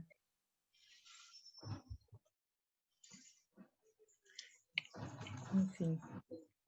Que pena, meio assim a gente ter que, né, fechar, mas porque como a aula Sim, termina... uma hora tem que interromper, né? E a gravação também de 2 horas demora um tempão para carregar no meu computador. Então, de qualquer maneira, a gente tem que fechar, e mesmo que fosse para começar de novo. Tá Mas, bom. Célia, adorei. Muito bom, muito obrigada. É uma frustração a gente poder sair para bater um papinho, tomar um café. Vamos combinar depois, quando acabar tudo isso. Pois é. Quando sair, fazer um café na PUC. Isso. Tá bom? É Tá sempre ótimo. um prazer voltar à PUC. Tá? Um beijão para vocês todos. Beijo grande, um abraço. Obrigada, Patrícia, mais uma vez. Obrigada a você. Tchau, pessoal. Fernanda. Tchau, Patrícia. Obrigado, Célia. Sérgio, muito obrigada, hein? Nada, obrigado a você pela aula. Pelo apoio aí. Sim. Vamos lá.